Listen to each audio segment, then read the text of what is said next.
Hello everyone, welcome back to the channel. DOS here. I apologize if audio is a bit wonky again.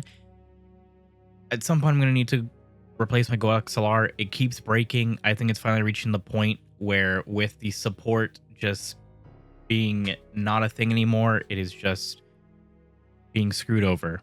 So if my audio sounds a bit weird, that's why. But we just had the developer live stream today, Friday, November 21st, 2025. They did give us a lot of information. I'm probably going to make separate videos for separate parts of this. This first one is going to be some general news and the PTB deep dive. Then the next video is going to be talking about the Grimoire next steps. And then we're going to be ending the whole community dev stream videos with the community cosmetic update. But let's get right into it. So for the news, they stated that the PTB stuff is going to be going live next week, November 25th, which is the Tuesday. They stated that the bug count is a little bit more than double than the PTB, apparently. And they also said that 70% of people wanted 2v8 extended. So that means if you don't agree and don't like that 2v8 got extended a couple of days, well, guess what? You should have voted in the survey. Every vote counts. So hey, that who knows, if more people would have actually went and voted against it, that 70% could have been more so 50. And then they also stated that the Bone Chill event is coming before their next December stream. The roadmap will be shown on the next stream, and that Bone Chill is set to be scheduled on on December 9th.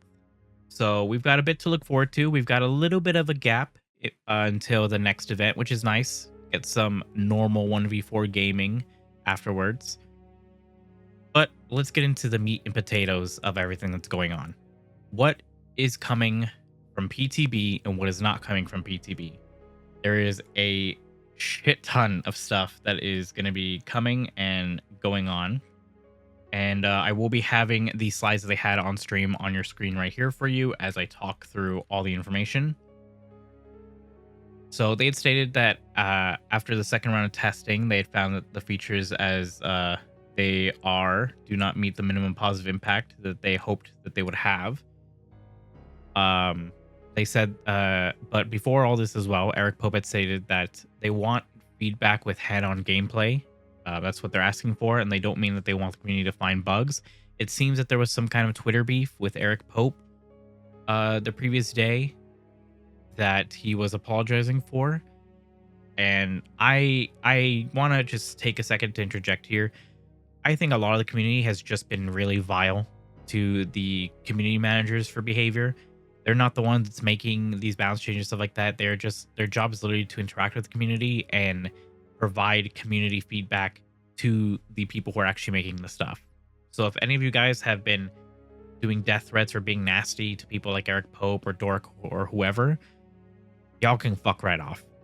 You guys are being shitty and just terrible human beings. So I've said this multiple times in my own videos and streams to people I know.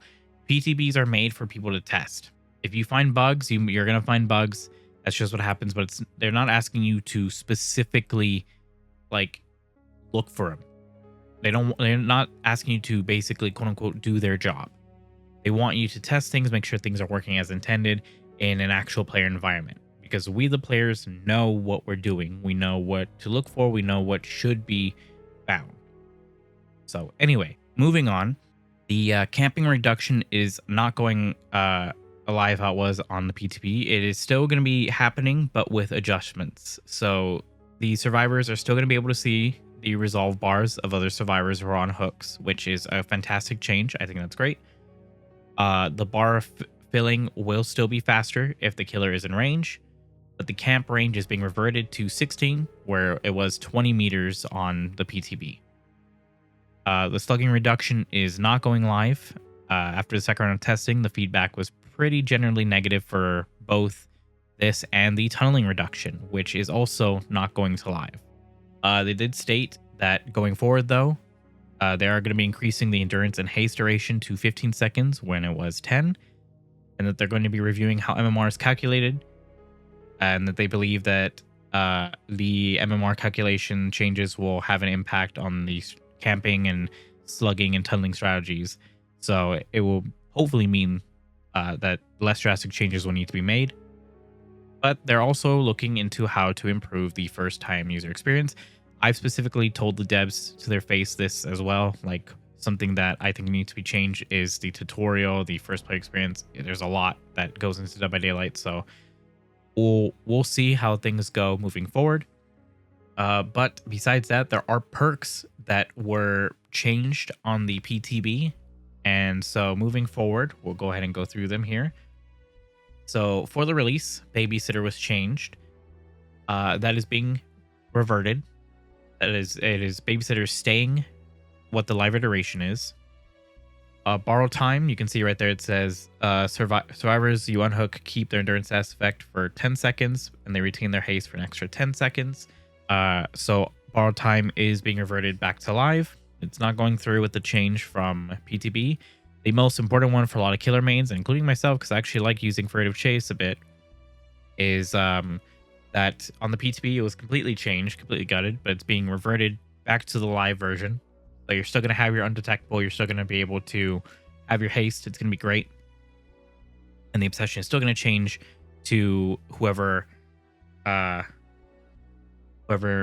it's going to be.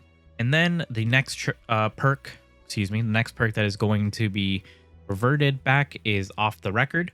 But it's not going to be reverted to the current live version. It's actually going to be reverted to a previous version of Off the Record. You can see here, it says right here that the endurance status effect is only going to be lasting for 40 seconds. You're going to gain the endurance status effect. Your aura will not be revealed to the killer. Your grunts of pain will be reduced to 100%. So silent. So I think currently it's a minute of endurance. So this is being reverted back to 40 seconds. I think that's a decent change. I believe that's what it is. But regardless, Off the Record is being changed to a previous version of what that perk used to be. But there were some other perks on the PTB that were also changed, such as Breakdown. So Breakdown was changed on the PTB. Breakdown is going to be reverted back, as well as Wicked is going to be reverted back. I know the slide says it's going to be reverted in Hotfix 1, but they clarified shortly after that it's going to be in Hotfix 2. So these perks are going to be reverted, but on top of that, Wicked is actually going to be kill switched until the hotfix, because Wicked, if you weren't aware, if you used it with Resurgence on the PTB, you can unhook yourself from the basement literally at full health. You would the moment you are unhooked, you'd be at full health. So Wicked is going to be kill switched until Hotfix 2. We're not certain when that's going to be. I'm going to assume it's going to be mid to late December. We will have to wait and see. On top of that, the Skull Merchant changes that were on the PTB are going to live, but Undetectable will be decoupled from deploying drones to recalling drones in one of the hotfix patches, and they'll revert the undetectable duration nerf. So basically what that means is when you activate your power, like taking out a drone, you would get undetectable. That's not happening. What's going to be happening is you are not going to be getting it. You're going to be getting it from recalling your drone, essentially, from what I can understand from this. On top of that, the Pinhead base kit nerf is being reverted, which is great, but the original pain is not. So what that means is you'll still be able to bind survivors with controlled chain even if they have endurance. So on the PTB, you would not be able to hit a survivor who had endurance at all with the chain. It would basically do nothing to them. That's being reverted. You're still going to be able to bind them, slow them down. You'll still be able to basically use your power on them. Medkit add-on changes are going to be staying. They are going to be going to live. So basically, the syringe and the bottle time are still going to be what they are on the PTB. So completely changed. No longer are you having a 7-second heal, and you're not going to have endurance when you pop the medkit. That is going to be completely changed. However, they did state that they will be keeping an eye on these changes and seeing community sentiment and feedback, and seeing if maybe it needs to be reverted, maybe it needs to be buffed, changed again. We'll have to see. Again, I'm going to say this later on, but as I'm going to say right here as well, For any of these changes as you're playing, if you have actual good feedback, leave it on the forums. Um, Leave it in maybe on social media, but I would say mainly the forums. Just let the community managers and developers know. They also did mention that the auto having lighting will be more green now instead of, and I quote, the piss color that it was from PTB, which I'm a bit mixed on. I definitely didn't like the color filters that they had on Auto Haven on the PTB. What they showed on the stream looked a bit better with the green. I'm just hoping there's not a whole ton of fog, but we'll have to wait and see. And they also talked about the palette density. So palette density was an update that went live not that long ago. And the palette density update was pretty controversial. It added a lot of new loops and a lot of palettes to a lot of maps, and it just became kind of problematic. So they'd talk about it. They said that they will be rebalancing it for strong loops or god loops, specifically on like maps like Asylum and Macmillan. They're going to be reducing the strength of chainable loops, randomizing the tiles specifically on Swamp and Asylum and the Red Forest, and this will be going live on Tuesday. They want testing and for people to give feedback. So if you can, include screenshots and hit the escape key so that you can send them the seed for the map that you're playing on. They also did quickly mention that Mindbreaker will be re-enabled on Tuesday. If you aren't aware, it's been kill switch for quite a while, which kind of sucks because I like using Mindbreaker on a few of my killers. But it will be re-enabled on Tuesday. And the final thing they had for PTB to live is that, I mean, this was an offhand comment, so I don't know if I should mention it, but I will. Somebody asked for a shirtless Deathslinger, and Eric Pope jokingly said it may be coming. They said that something in that direction is being worked on. So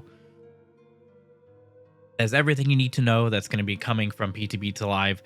A lot of reversions, some stuff staying, some updates. A lot of people are saying is so the PTB was a nothing burger, but that is the point of a PTB, is to test these changes. If they don't work out, then they don't go through. They'll be updated in future. They'll be looked at again, etc., etc., etc. So again, all this stuff will go live on Tuesday for the most part. Some stuff will be going live in a hotfix patch later on. We will have to wait and see. But that's everything for the PTB and the changes. And it's going to be it for this specific video. If you liked the video, leave a like. I will see you in the next one talking about the Grimoire. And as always, I hope you all have a good morning, afternoon, and evening. Goodbye, everyone.